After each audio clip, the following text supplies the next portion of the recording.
नमस्कार प्रिय श्रोताओं। आज हम आपको एक ऐसी शिक्षाप्रद और रोचक कथा सुनाने जा रहे हैं जो हमें ये सिखाती है कि धन का अहंकार कितने बड़े से बड़े व्यक्ति को भी पतन की ओर ले जा सकता है, और ये भी कि ईश्वर की शक्ति और ज्ञान की भूख भौतिक संपदा से कहीं अधिक विशाल होती है।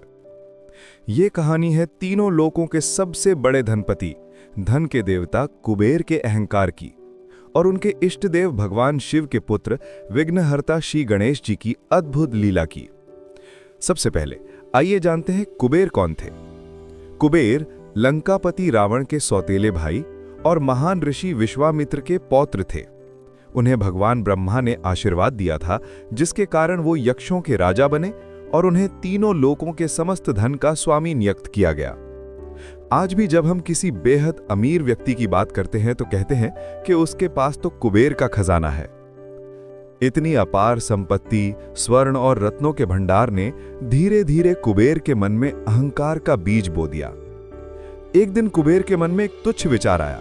उन्होंने सोचा, मेरे पास इतनी अतुलनीय संपत्ति है, पर इसे देखने और इसका गुणगान करने वाले बहुत कम हैं। मुझे अपनी इस महानता का प्रदर्शन करना चाहिए। बस फिर क्या था, कुबेर ने अपनी संपत्ति और वैभव का प्रदर्शन करने के लिए एक अभूतपूर्व और भव्य भोज का आयोजन करने का निर्णय लिया।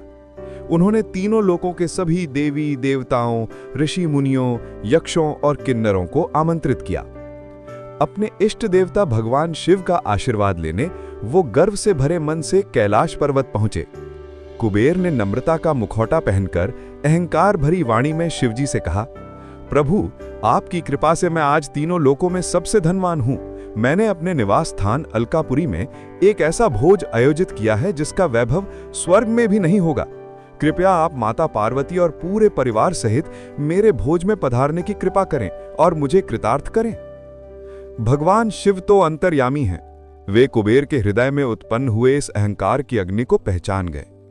शिवजी जानते थे कि यह अहंकार उनके भक्त को पतित कर देगा और इसे नष्ट करना आवश्यक है। भगवान शिव ने स्नेह से पर मुस्कान के साथ कुबेर को देखते हुए कहा, वत्स कुबेर, इस समय मेरे पास इतना समय नहीं है कि मैं परिवार सहित तुम्हारे भोज में आ सकूं, परंतु निराश मत होना।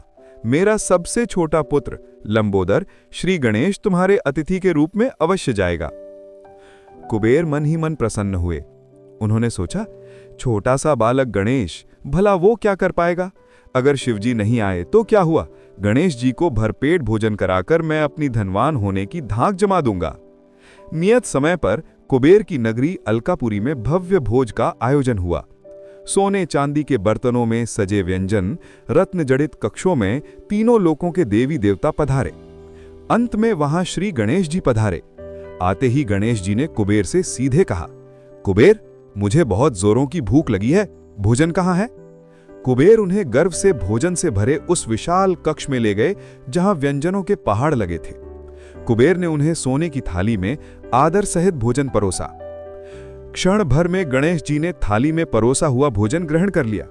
कुबेर ने तुरंत दोबारा भोजन परोसा और क्षण भर में वो भी समाप्त। एक के बाद एक कुबेर के सेवक नए व्यंजन लाते गए और देखते ही देखते गणेश जी ने कक्ष में परोसा गया सारा भोजन खा लिया।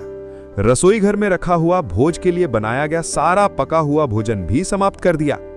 जब पका भोजन खत्म हुआ तो वे रसोई घर के भंडार में पहुंचे और वहां रखा सारा कच्चा अनाज, फल, सब्जियां और घी तेल भी खा गए।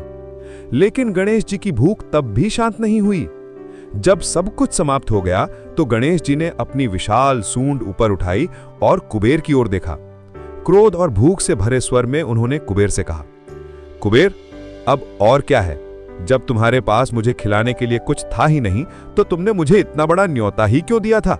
मेरी भूख अब भी शांत नहीं हुई है। क्या तुम स्वयं मेरा भोजन बनोगे?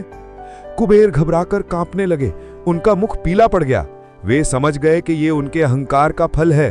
धन के देवता होते हुए भी वे एक बालक की भूख नहीं मिटा सके। उनके सारे रत्न, सोने चांदी के बर्तन सब व्यर्थ हो गए। उसी क्षण कुबेर का अहंकार चूर चूर हो गया। वो तुरंत गणेश जी के चरणों में गिर गए और अपनी गलती के लिए क्षमा मांगी। तब जाकर गणेश जी ने उन्हें क्षमा किया और उनकी भूख शांत हुई। प्रिय श्रोताओं, इस कहानी से हमें गहरी सीख मिलती है। आपके पास कितना भी धन, ज्ञान या शक्ति क्यों ना हो, यदि आपके मन में अहंकार आ जाए तो वो क्षण भर में नष्ट हो सकता है। कुबेर तीनों लोकों के धनपति थे, पर वे एक बालक की भूख नहीं मिटा सके। सच्चा धन संपत्ति नहीं, बल्कि संतुष्टि, विनम्रता और सेवा का भाव है। आज के लिए बस इतना ही। अगर आपको ये अद्भुत कथा और इसका गहन संदेश पसंद आया हो तो वीडियो को लाइक करें और हमारे चैनल अस्तित्व की खोज को शेयर और सब्सक्राइब करना ना भूलें। धन्यवाद।